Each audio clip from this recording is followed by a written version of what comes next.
전 세계에서는 125만 명 중에 여성 항해사는 단 1% 뿐이라고 하네요.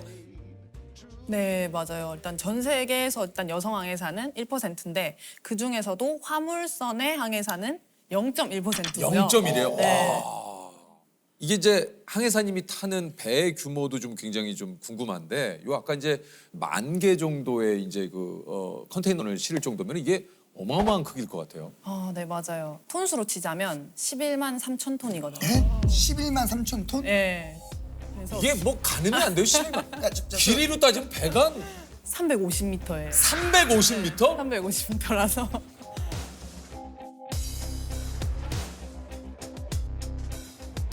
항상 비유를 드는 게 파리 에펠탑이 324m예요.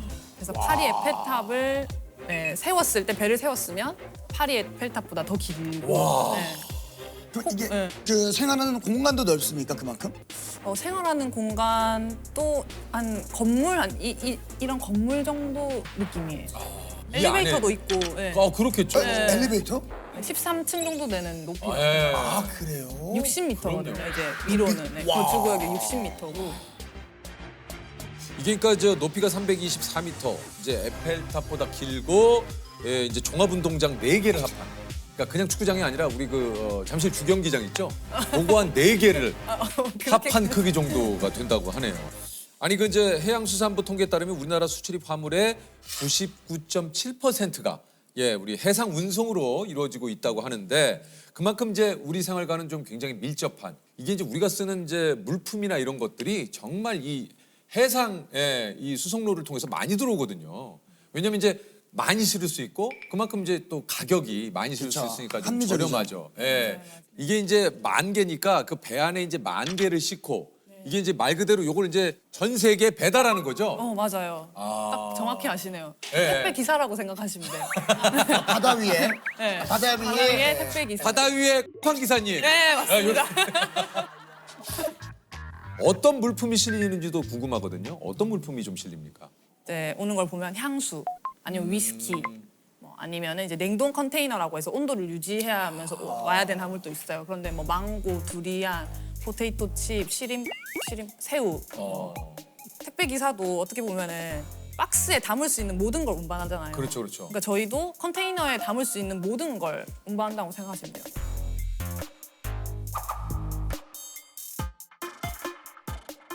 그러면 우리 항해사님은 어떤 역할을?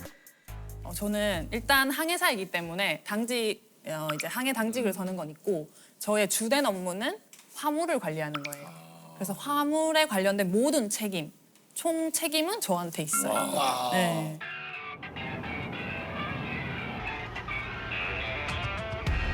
그 화물을 너무 한쪽에 많이 실으면은 하중이 너무 많이 받기 때문에 배가 휘거나 부서지는 이런 점들도 고려를 해야 돼서 테트리스를 굉장히 잘 해야 돼요. 그래서 이제 색깔별로 이제 분류를 해놓은 약간 그렇게 프로그램이 있어요. 근데 그런 걸 보면서 어떻게 분류를 해야 될지. 그래서 정말 1등 항해사는 그 실는 것부터 시작해서 그게 내리는 과정까지 다 확인해야 되는 거죠.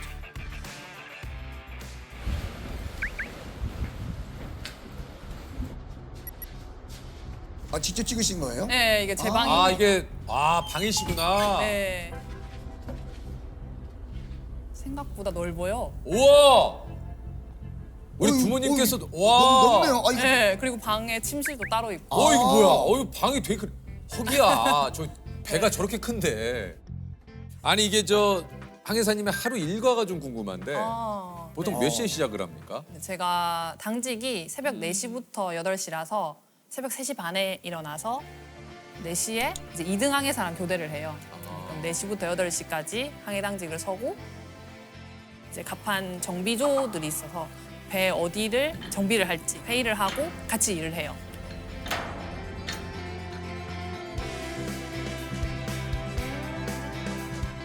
배 안에도 일요일이나 휴일이 있습니까?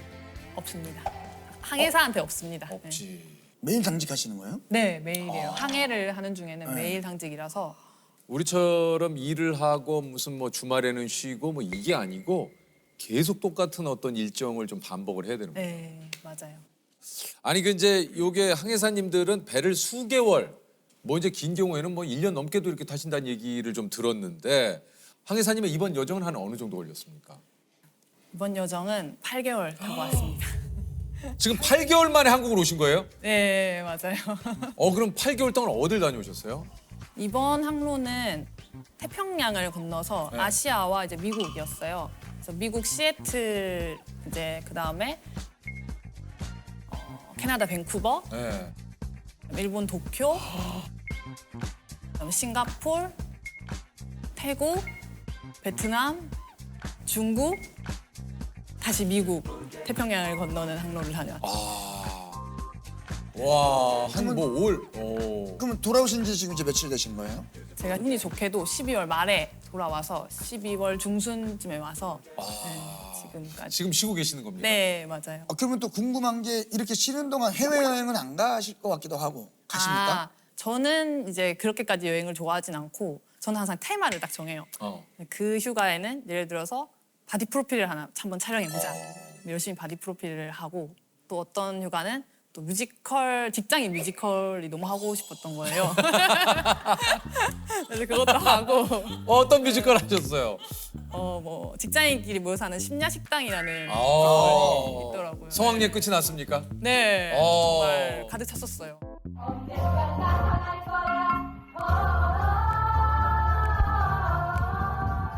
혹시 실례가 안 된다면은 이 일을 하시다 보면 너무 오랜 기간 떨어지셔야 되니까 연애를 하신다거나 이런 부분에 대해서는 조금 어떠실지가 궁금해요. 참 이게 힘들 환경인 것 같아요. 네, 맞아요. 휴가 때 예, 예. 열심히 미팅이나 소개팅하고 다니고 만남으로 있어요. 이어진 경우도 있고. 근데 제가 이제 회사원이라고 얘기를 하고 일단은 아니면 아예 이제 시작이 안 되니까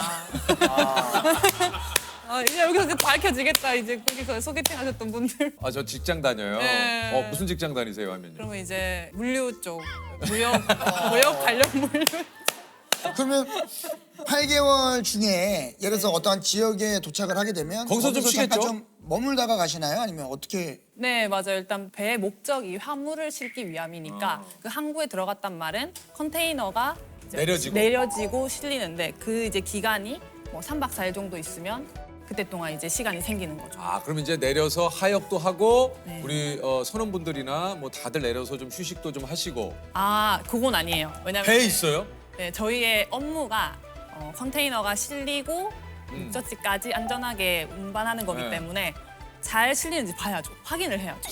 그 과정을 다 거치고 난 다음에 나가는 거예요. 아니 그 사실 그 큰 배, 그러니까 뭐 말 그대로 300m가 넘는 그런 큰 배를 사실 접안한다라는 것도 참 이게 놀라운데 소위 말해서 그 주차하는 거 아닙니까 우리 차로 치면은. 맞아요. 근데 그 큰 배가 어떻게 주차를 할까? 맞아요. 그래서 그 입출항할 때가 가장 선원들이 긴장을 할 때예요. 왜냐하면 이제 태평양에서 항해를 할 때는 배가 없으니까 거의 일주일 동안 거의 한 척도 못 보거든요.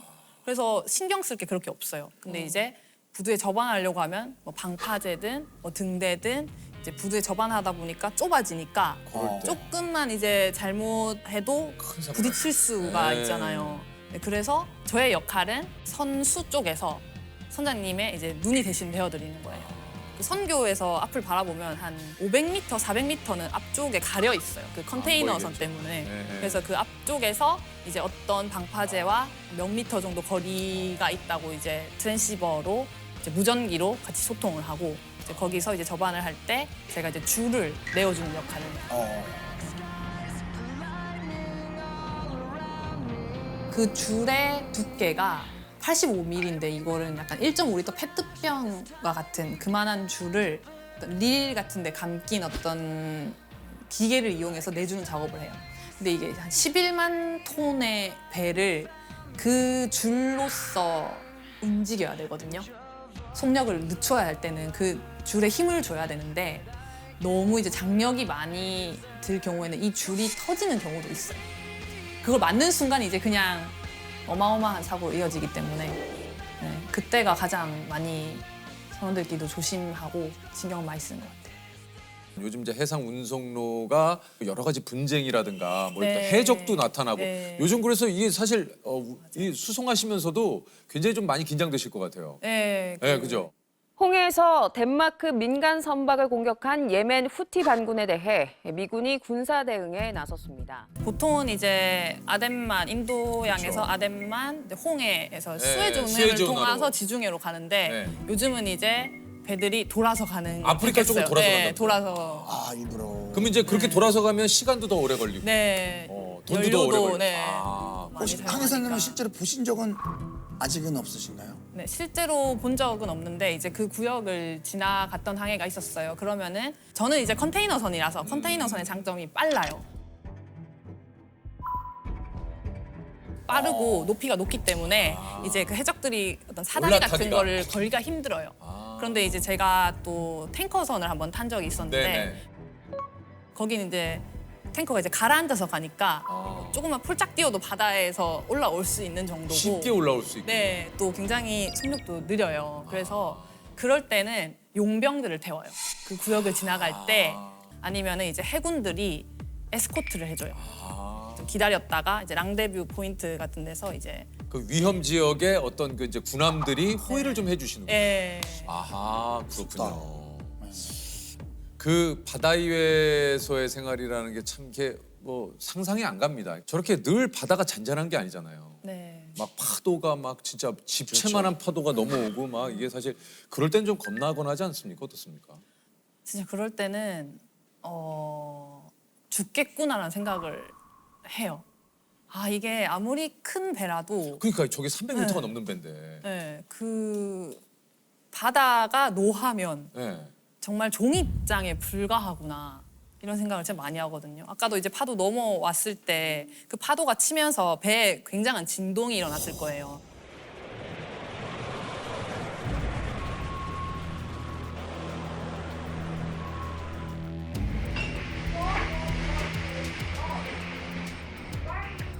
그때 만약에 어딘가를 붙잡고 있지 않으면 튕겨져 나가거든요.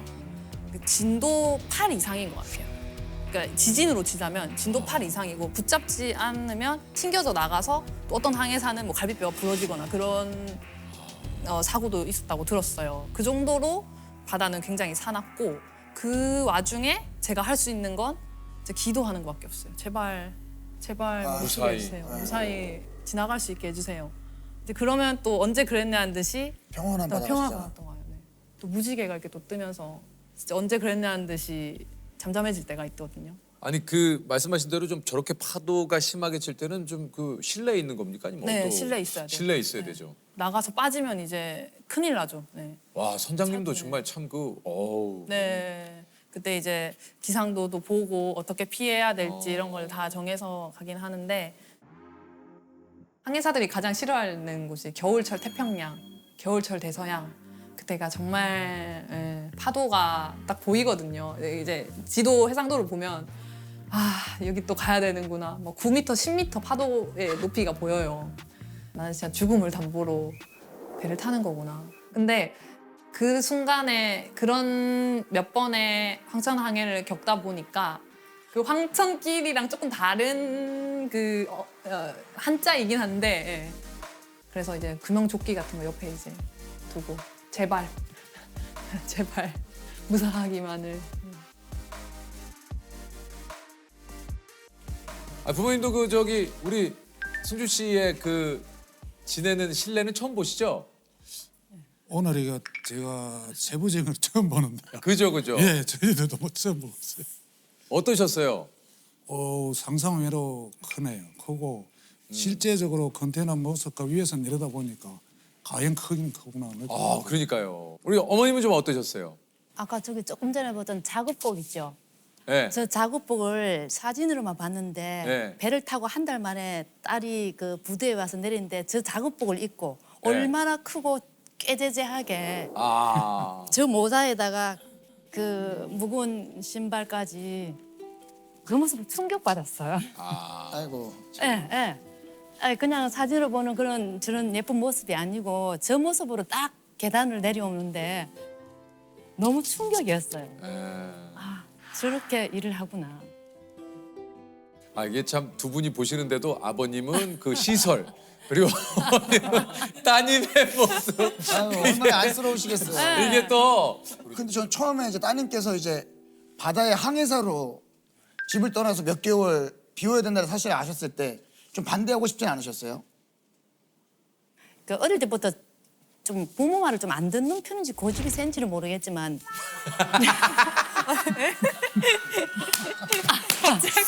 좀 안 했으면 좋겠다 하면 그걸 듣지를 않더라고요. 예. 그래서 항상 난 이걸 이렇게 해야 된다는 이유를 분명히 말했어요. 그렇게 말하니까 더 이상 반박할 수가 없었어요.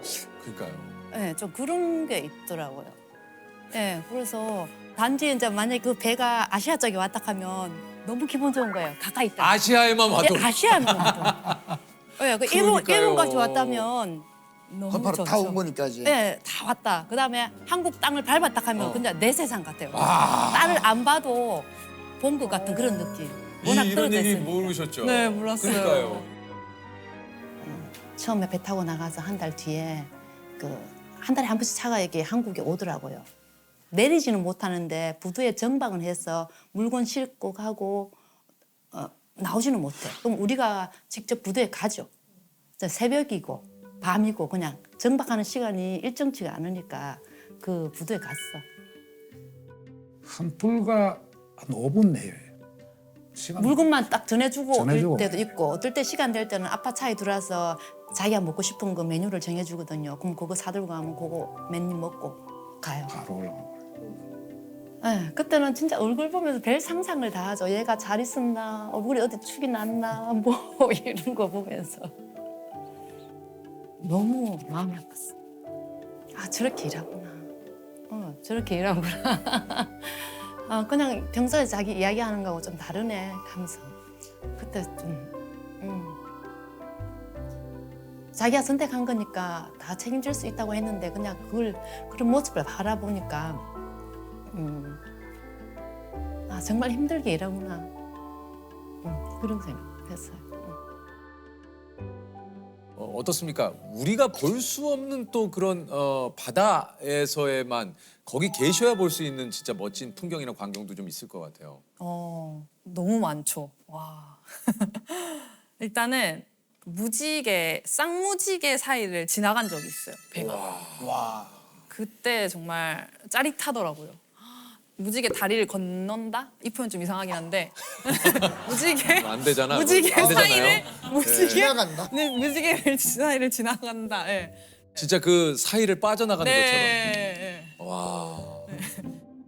돌고래랑 고래는 많이 봤어요. 와. 진짜 많이 봤어요.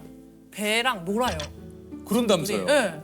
너무 깜짝 놀랐어요. 막 배랑 이제 스피드 경주도 하고 무리를 지어서 많이 돌아다니거든요. 그러니까요. 거기서 막 팔짝팔짝 꼭 뛰는 애들도 있고.